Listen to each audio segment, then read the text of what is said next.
ये है एनडीटीवी और आप देख रहे हैं एनडीटीवी इंडिया।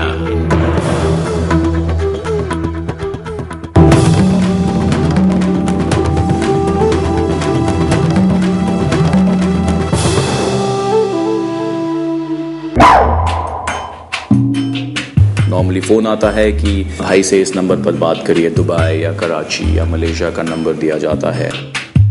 उनको कहा जाता है कि आप इस नंबर पे डायल करिएगा। वो डायल करते हैं और वहाँ पे भाई या भाई का कोई आदमी उनको कहता है कि आप इतना पैसा दीजिए, आपको वक्त और आदमी बाद में बताया जाएगा। ऐसा लोग कहते हैं कि वहाँ का पैसा आता है। अब जो आदमी हमसे बात करने आता है या पैसे की बात करता है या हमें एम्प्लॉय करने के लिए आता है, उसके माथे पे तो लिखा नहीं होता कि भाई मैं माफिया का हूँ। आज सुबह फिल्म निर्माता और टी सीरीज के सेट उद्योग के मालिक गुलशन कुमार को 4 अज्ञात बंदूकधारियों ने दिन दहाड़े गोलियों से छलन कर दिया।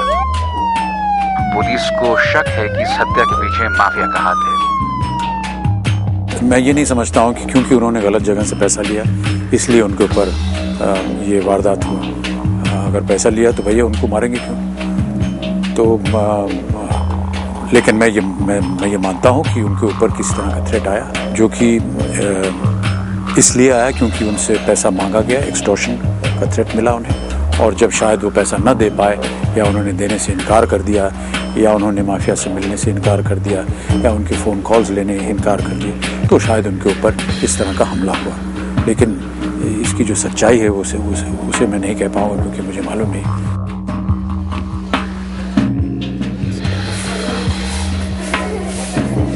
इंडिया नाउ में आपका स्वागत है। आज हम नज़र डाल रहे हैं बॉलीवुड और माफिया या अंडरवर्ल्ड के रिश्ते पे। ये वो मंदिर है जहां गुलशन कुमार, जिनको म्यूज़िक किंग माना जाता था, पूजा करने अक्सर आते थे। और 5 साल पहले 12 अगस्त को यहाँ से पूजा करके जब निकले तो वहाँ पे जब पहुँचे तो 2 आदमियों ने उन पे गोली चला के उनकी हत्या की। और उसी से सामने आया कि बॉलीवुड का कितना गहरा वास्ता है अंडरवर्ल्ड के लोगों से। यहाँ से पूजा करके चले इस तरफ और वहाँ तक जब पहुँचे तो गोली शुरू हो गई थी। और फिर उन्होंने पनाह ली एक घर में वहाँ पे, जहाँ 15 गोलियाँ उनके शरीर में भूकी गई और उनकी हत्या की गई। और उनकी हत्या इस स्टोरी से अहमियत इसलिए रखती है कि उसके बाद लोगों ने पूछना शुरू किया कि बॉलीवुड के चमक धमक के पीछे वाकई गंदगी भी है, वाकई इस तरह के माफिया के साथ रिश्ते भी हैं, या ये सिर्फ बेबुनियाद इल्ज़ाम लगाए जाते हैं। तो यहाँ तक आए थे वो। यही कोठी थी। कहाँ उनकी हत्या कहाँ हुई थी? यहीं पे? किधर?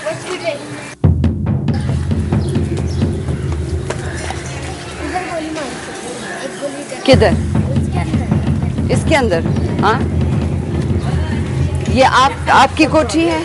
हाँ, आप बता सकते हैं क्या हुआ था उस दिन? नहीं, तो मैं तो अंदर थी, मेरे को कुछ मालूम नहीं था। तो यहीं पे बाहर ही उनकी हत्या हो गई थी? हाँ।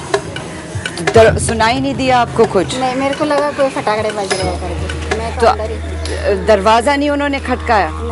नहीं? तो आपने कुछ नहीं देखा? तो यहाँ पे कोई है जिन्होंने देखा था उस दिन कि क्या हुआ था? क्या मालूम? तो यहाँ पे इस गली में कोई नहीं ऐसा है जिन्होंने उस दिन कुछ देखा हो? गुलशन कुमार की हत्या को 5 साल हो गए हैं, लेकिन अभी भी इस गली में दहशत महसूस होती है। लोग बात करने से डरते हैं। 3 आदमी? 2 आदमी नहीं? 2 आदमी। आप थे उस दिन? हाँ, तो क्या देखा आपने? क्या देखा?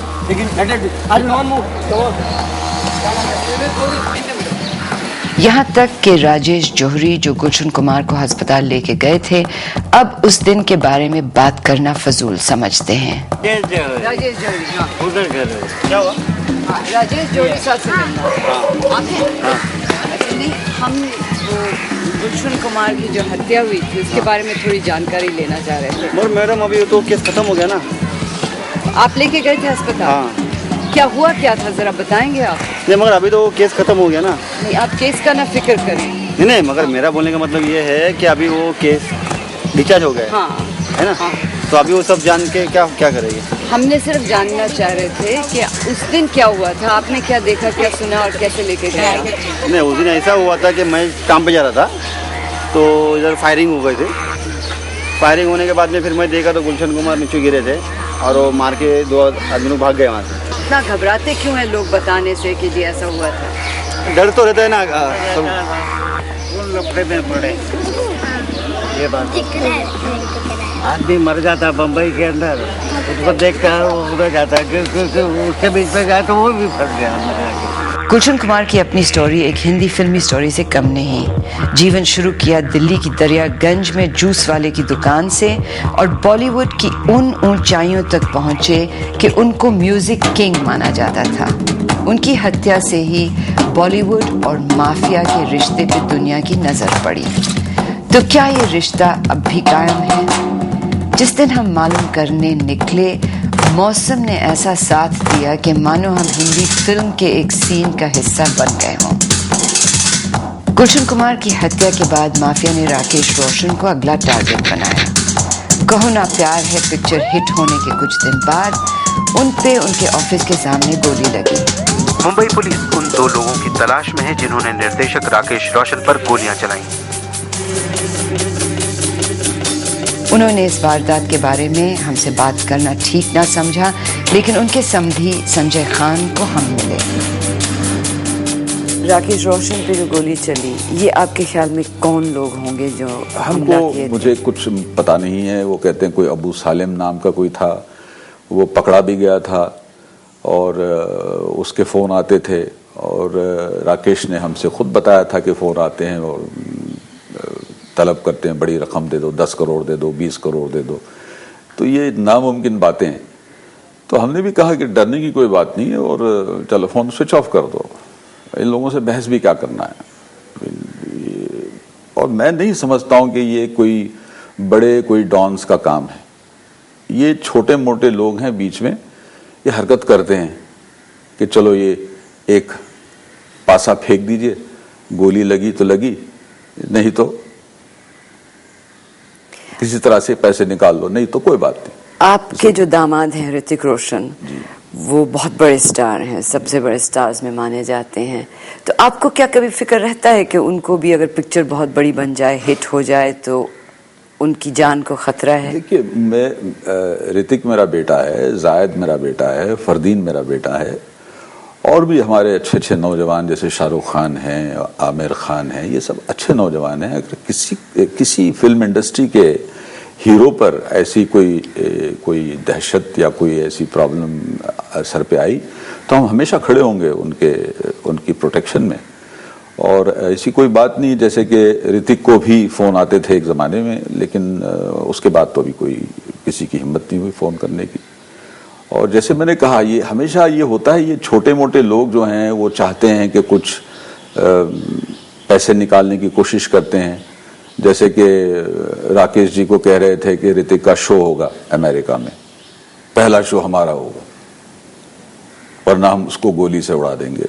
तो कोई मजाक है, कोई ऐसा कह सकता है? तो ये नामुमकिन बातें हैं।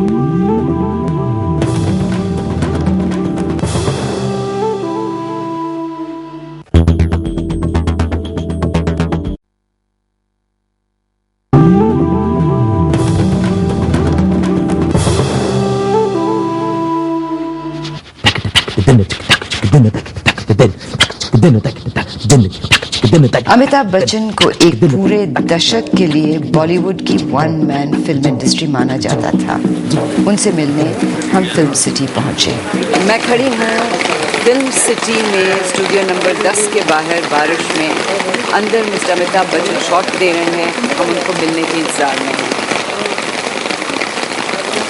अमिताभ जी, किसी ज़माने में आपके बारे में कहा जाता था कि 1 मैन फिल्म इंडस्ट्री के पूरा फिल्म उद्योग आप ही हैं। उस वक्त से लेके अब तक अगर देखा जाए तो कौन सी तब्दीलियां आई हैं आपकी नज़र में? पहली बात तो यह है कि ये जो वाक्य बनाया गया था मेरे बारे में ये किसी पत्रकार ने बनाया था, हमने तो बनाया नहीं, ना ही इंडस्ट्री ने बनाया। तो ऐसा मानना कि मैं वन मैन इंडस्ट्री था या हूँ या कभी रहा होऊंगा, ये गलत है। ये बहुत बड़ी इंडस्ट्री है, बहुत प्रख्यात इंडस्ट्री है, अपने बल पे चलती है और कोई एक इंसान ऐसा नहीं है जिसके बल के ऊपर ये पूरी फिल्म इंडस्ट्री चले। तो ऐसा मानना, जैसी धारणा रखना गलत होगा। उस ज़माने से लेकर अब तक मैं ऐसा समझता हूँ कि काफ़ी कुछ बदलाव आए हैं। बदलाव माने जिस तरह से फिल्में बन रही हैं आजकल, मैं ऐसा मानता हूँ कि उसमें ज़्यादा प्रोफेशनलिज्म, ज़्यादा मैनेजमेंट आ गया है, एक डिसिप्लिनिंग थोड़ी सी शुरू हुई है और ये हमारे लिए बहुत अच्छा है। और ये जितनी भी डिसिप्लिनिंग है, ये तमाम एक जो नई जनरेशन आई है और बहुत नौजवान होनहार लड़के लड़कियां हैं, वो इसे ला रहे हैं। जहाँ तक कंटेंट का सवाल है, ऐसा मैं मानता हूँ कि पहले जो कंटेंट था वो ज़्यादा बेहतर था, लिखावट ज़्यादा अच्छी थी। आजकल लिखावट इतनी अच्छी नहीं होती है, लेकिन हो सकता है कि आजकल की जो पीढ़ी है वो शायद जिस तरह की फिल्में बन रही हैं और जिस तरह की लिखावट चल रही है वो उनको पसंद है, इसलिए शायद उतना ध्यान जो है वो बारीकी के ऊपर नहीं जा रहा है। अमिताभ का मानना है कि अगर अंडरवर्ल्ड से पैसा फिल्मों के लिए कभी आता था, वो अब कम इसलिए हो गया है कि फिल्मों के लिए पैसा मिलना आसान है अब, क्योंकि इतना इंटरेस्ट जागृत हो गया एंटरटेनमेंट इंडस्ट्री में और क्योंकि इसे एक कॉर्पोरेट एंटिटी देने का एक प्रयत्न किया जा रहा था बहुत कई सालों से। और कुछ हद तक मैं चाहूँगा कि मैंने इसकी एक तरह से शुरुआत की, अपनी ABCL कंपनी 1995 में इसकी शुरुआत की और अब बड़ा अच्छा लगता है कि जब 10-12 ऐसे कॉर्पोरेट्स खड़े हो गए। तो कॉर्पोरेट में जाहिर है कि बैंक्स या बहुत अन्य कॉर्पोरेट जैसे कि टाटा हो या बिरला हो, ये सब जो हैं वो फिल्म जी सामने आ गए हैं ऑलरेडी और उनके यहाँ करेक्ट अकाउंटेबिलिटी है, पैसा प्राप्त करने के जो जरिया है वो भी अच्छा हो गया। ये जो इल्ज़ाम लगता है फिल्म इंडस्ट्री पे कि बड़ा गलत किस्म का पैसा आया है, माफिया का पैसा, अंडरवर्ल्ड का पैसा, क्या ये सिर्फ इल्ज़ाम है कि इसमें कुछ सच्चाई भी है? मैं ऐसा नहीं कह पाऊंगा कि इसमें किस हद तक सच्चाई है या नहीं। हम अपनी तरफ से जितना हो सके वो तहकीकात करते हैं कि भाई आपकी एंटीसीडेंट्स क्या है, आपने पहले क्या प्रोड्यूस किया, कौन सी फिल्में बनाई, इंडस्ट्री में आपकी क्या रेपुटेशन है, वो देख करके हम एक प्रोड्यूसर को अपनाते हैं या उसको साथ काम करते हैं। अगर वो किसी और जगह से या कोई गलत जगह से धन ला रहा है तो उसमें हमारी रिस्पॉन्सिबिलिटी इतनी नहीं होती। हमें अपने काम से मतलब है और काम के बाद जो निर्धारित हमको वेतन मिलना चाहिए वो ले करके हम घर जाते हैं। कहाँ से आ रहा है वो पैसा, ये हमें नहीं मालूम होता।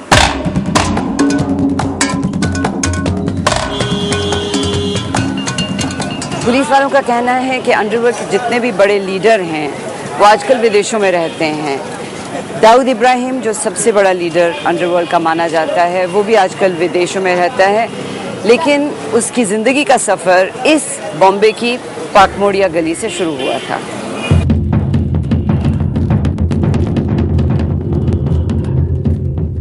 दाऊद इब्राहिम का घर कहाँ पे है?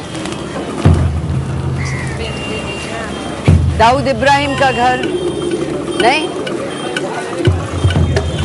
कोई नहीं जानता? हाँ, दाऊद इब्राहिम का घर कौन सा है? दाऊद इब्राहिम का घर आप जानते हैं? दाऊद इब्राहिम का घर, हाँ जी, दाऊद इब्राहिम का घर कहाँ पे है? यहाँ इब्राहिम दाऊद आज भी हीरो हैं, आज भी लोग उन्हें बेगुनाह मानते हैं और आज भी जिक्र होता है उनकी बिल्डिंग का, जिसमें कहा जाता है सोने के नलके थे, स्विमिंग पूल था और गरीबों के लिए एक क्लिनिक। ये घर है उनका? हाँ, ये घर में रहेंगे वो। तो कहाँ रहते थे? रहते थे तो बहुत जगह थे, पूरे एरिया में रहते थे। पूरे एरिया में रहते थे। तो ये सारी बिल्डिंग उन्हीं की थी? हाँ। ये तोड़ी गई? तोड़ दी। खैरनार ने तोड़ी। सोने का नल लगा हुआ था उसमें, निकाल के ले गए। सोने का नल लगा हुआ था? सब था ऊपर, स्विमिंग पूल भी था। स्विमिंग पूल था। आजकल इब्राहिम दाऊद कराची में रहते हैं और उनके गैंग के कई हिस्से बन चुके हैं। तो कौन हैं ये भाई लोग? ये लोग कौन हैं? इब्राहिम दाऊद दुबई में बैठा है, छोटा शकील कहीं और बैठे हैं। ये यहाँ पे कौन है जो ये थ्रेट्स कन्वे करते हैं? बॉम्बे में ट्रेडिशनली गैंग्स, अंडरवर्ल्ड की गैंग्स गए 15-20 साल से प्रेजेंट हैं, फ्लरिश भी हुई हैं। पहले हाजी मस्तान और करीम लाला का नाम आपने सुना होगा, ये दो बड़े गैंग्स थे। आज छोटा शकील गैंग, छोटा राजन गैंग, एजाज लाकड़ावाला गैंग, ये 3 गैंग्स जो हैं जो ज़्यादा फेमस या इनफेमस मानी जाती है, अब इस वक्त मौजूद हैं और उनके हेंचमैन बम्बई में ऑपरेट करते हैं। वो ऑपरेट करते हैं और आप जानते हैं कि ये कौन लोग हैं? Not always, not necessarily. हम ये जानते हैं कि ये 3 गैंग्स हैं और उनके हेंचमैन ऑब्वियसली कुछ हैं बम्बई में। हम उनके खिलाफ from time to time action भी लेते हैं, कार्रवाई भी करते हैं, मगर नए भी लोग पैदा होते रहते हैं इसमें। और ये तीनों गैंग्स हेडक्वार्टर्स इनका कहाँ पे है? इसमें हेडक्वार्टर्स मतलब it's a one man show basically. जो इनके गैंग के जो मेन लीडर हैं, मे बी इट इज़ छोटा राजन, मे बी छोटा शकील या फिर Lakdawala, this people are all abroad, या अबू सलेम भी है, दीज आर ऑल अब्रॉड। और ये सब बॉलीवुड से जुड़े हुए हैं? Bollywood not necessarily. उनके अनेक इलीगल ऑपरेशंस हैं, उनमें से some are concerning Bollywood, whether it is through film financing or whether it is through extortion.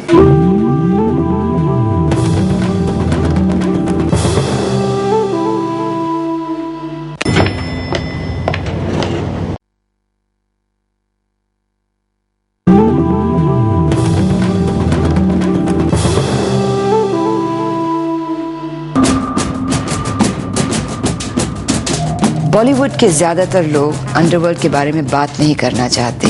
Ram Gopal Verma, जिनकी मशहूर फिल्में सत्या और कंपनी इसी विषय पे बनी हैं, बात करने को तैयार नहीं थे। लेकिन फिल्मी उद्योग को डिफेंड करने के लिए एक शख्स हमेशा तैयार रहते हैं और वो हैं महेश भट्ट। कुछ लोगों के कनेक्शन की वजह से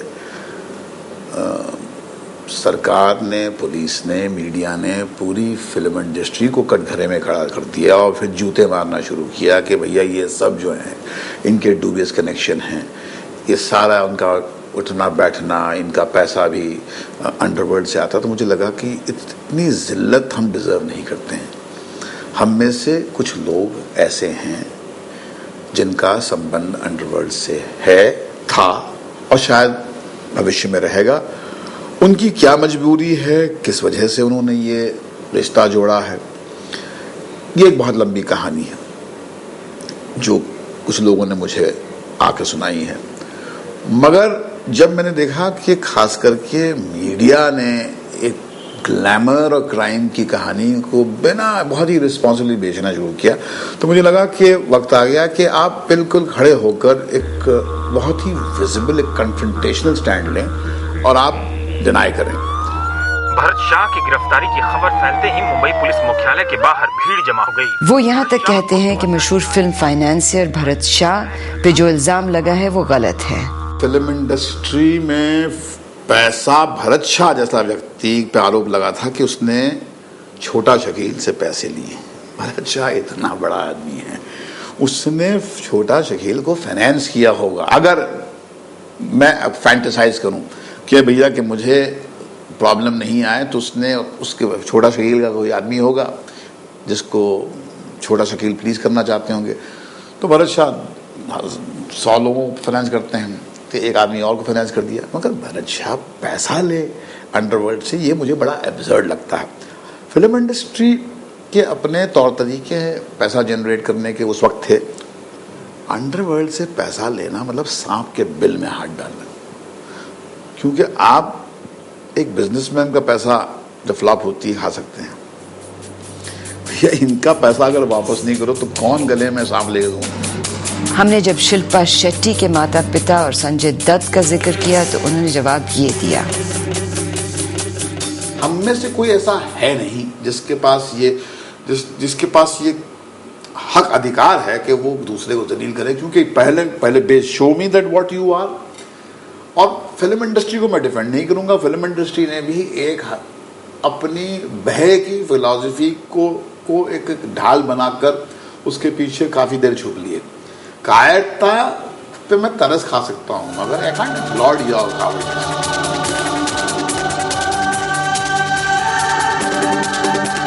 बॉलीवुड के मशहूर स्क्रिप्ट राइटर और शायद जावेद अख्तर के साथ जब मिले तो उन्होंने यहाँ तक कहा कि अगर अंडरवर्ल्ड में इतना पैसा है तो सबसे पहला सवाल ये होना चाहिए कि ये पैसा आया कहाँ से। मैं हमेशा एक बात कहता हूँ कि आमतौर से ये बात होती है कि अंडरवर्ल्ड का पैसा फिल्म इंडस्ट्री में आ रहा है। ये बात कम अहम है। ज़्यादा अहम बात यह है और ज़्यादा सोच विचार की बात यह है कि अंडरवर्ल्ड के पास पैसा कहाँ से आ रहा है। पहले तो ये मालूम होना चाहिए ना कि इतना पैसा उनके पास आ कहाँ से रहा है। अगर जो है ड्रग्स का लार्ज स्केल पे अंडरवर्ल्ड बिजनेस करता है, अगर स्मगलिंग करता है, तो ये किसकी मदद से होता है? ये फिल्म इंडस्ट्री की मदद से होता है या पार्ट्स दैट बी की मदद से होता है या उन एजेंसीज की मदद से होता है जिनका काम है इन्हें रोकना और नहीं वो करती अपना काम पूरी तरह से। तो मेरे ख्याल से पहले सोचने वाली बात यह है कि अंडरवर्ल्ड इतना हाई प्रोफाइल और इतना रेलिवेंट और इतना स्ट्रांग समाज में हो कैसे गया है। एक दूसरे ये कि अगर वाकई जैसा कि कहा जाता है कि उनके पास अरबों खरबों रुपया है और वो अलग अलग जगह लगा रहे हैं, तो फिल्म इंडस्ट्री बेचारी तो इतनी छोटी सी जगह है, ये नाम बड़े और दर्शन छोटे वाली बात है। पूरी हिंदुस्तान की जो फिल्म इंडस्ट्री से मतलब चाहे वो हिंदी, तमिल, तेलुगु, कन्नड़, मलयाली, बंगाली, सारी मिला के जो फिल्म इंडस्ट्री है, एक बिग क्लास जो इंडस्ट्रियलिस्ट है। मैं कोई अंबानीज और बिरलाज और टाटास की बात नहीं कर रहा हूं। एक बी क्लास सेकेंड लाइन में जो इंडस्ट्रियलिस्ट है उसका टर्नओवर इन सारी फिल्म इंडस्ट्रीज को मिला के ज्यादा होता है। जिस तरह का पैसा अंडरवर्ल्ड कमा रहा है, इन्वेस्टमेंट के लिए फिल्म इंडस्ट्री बहुत छोटी जगह है, यहां लग ही नहीं सकता वो पैसा। लेकिन बॉलीवुड की नई पीढ़ी के निर्देशक मानते हैं कि अब दहशत इतनी नहीं रही। फराह खान जो शाहरुख खान के साथ अपनी पहली पिक्चर डायरेक्ट कर रही हैं, ये कहती हैं, प्रोड्यूसर मुझे बुलाते हैं, वो पैसे देते हैं, वो गाना करो, और उनके पैसे कहाँ से आते हैं I don't know, but I know that they are being hassled by the underworld, और दे वर। अभी तो बहुत कम हो गया है। I think the cops have done a pretty good job. और अभी काफ़ी अभी you don't hear so much कि शूटिंग हो रही है या किसी प्रोड्यूसर को मार दिया, and it's really sad that you like I said कि अगर आप सक्सेसफुल हैं तो आपको उसका जुर्माना भरना पड़ रहा है। That should not happen. और शाद अली जिनकी पहली पिक्चर साथिया इस साल की हिट फिल्मों में गिनी जाती है, का ये कहना है। तो क्या सबसे बड़ी प्रॉब्लम यही है फिल्म इंडस्ट्री में कि पैसा नहीं है, काफी लोन्स लेना मुश्किल है? अब तो आसान हो गया है, अब तो मार्केट खुल भी गई है, इसलिए और अब मेरे ख्याल के ऐसा टाइम भी नहीं है कि अंडरवर्ल्ड पैसा लगाने को तैयार हो जाएगी। उनको भी पैसों की ज़रूरत है, क्योंकि एक जो इकोनॉमिक क्राइसिस है वो सबको ही अफेक्ट करता है, वो अंडरवर्ल्ड हो, चाहे फिल्म इंडस्ट्री हो, चाहे कोई भी बिजनेस हो। तो वो मेरे ख्याल उसका जो असर है वो इकोनॉमिक क्राइसिस का असर है, जिसकी वजह से चीज़ें जो है मुझे लगता है टेंस हो गई थी। आपने जो साथिया डायरेक्ट की है, इसमें आपने खुद पैसा तो नहीं रेज किया होगा? नहीं, इसमें तो फाइनेंस्ड फिल्म है। फाइनेंस। अगर फर्ज करो आप अपनी फिल्म बनाना चाहें तो आप कहाँ जाएंगे पैसा लेने के लिए? इतने सारे प्रोड्यूसर्स हैं, कई फाइनेंसर्स हैं जिनके पास जाया जा सकता है, बैंक्स ओपन हो गए हैं, तो काफ़ी इंस्टीट्यूशंस हैं जहाँ से आपको फाइनेंस मिल सकता है। तो ऐसी कोई प्रॉब्लम नहीं होगी? लेकिन मैं मतलब अगर होगी तो कभी अंडरवर्ल्ड के पास नहीं जाऊँगा पैसे लेने। अगर आपको फ़ोन आता है आधी रात को, आप क्या करेंगे? तो 20 वाले कहते हैं कि अगर फौरन उनको फ़ोन किया जाए बजाय कि पैसा दे दें तो फिर ये प्रॉब्लम का हल ज़्यादा आसानी से हो सकता है। बिल्कुल बिल्कुल, और मेरे पास तो पैसे हैं भी नहीं देने के लिए, तो आपको फ़ोन आना मुश्किल है। मुझे तो मुश्किल ही लगता है कि मुझसे कुछ नहीं मिलेगा उनको। और इस उद्योग में एंट्री लेना क्या मुश्किल है एक नए डायरेक्टर के लिए? किसी भी उद्योग में एंट्री लेना मुश्किल है, और इस उद्योग में भी मुश्किल है क्योंकि स्पेशली एक नए शख्स के लिए बहुत ज़्यादा मुश्किल है, क्योंकि आपको प्योरली ट्रस्ट पे और ये एंटिसिपेशन में कि आप टैलेंटेड होंगे कई करोड़ रुपए दिए जाते हैं, बहुत सारे पैसे दे दिए जाते हैं without really having a tangible record of yours, which is I think a very very big risk. जो कोई बहुत पावरफुल आदमी होता है अंडरवर्ल्ड का, ठीक, उससे लोग डरे हुए होते हैं। अगर वो आपको बुलाए तो आपको लगता है भाई चले ही जाओ, इसी में खैरियत है। तो बेचारे फिल्म वाले जरा डरते हैं, उसको आप गलत ना समझिए, और आप उन्हें बड़ी इज्जत देंगी कि अगर आप ये समझें कि वो लालची है, असल में वो डरपोक है। My advice and request to Bollywood, to the stars, to everybody in industry is that don't succumb to these threats, don't give in to these people, stand united and fight them. The Mumbai police is with you in this.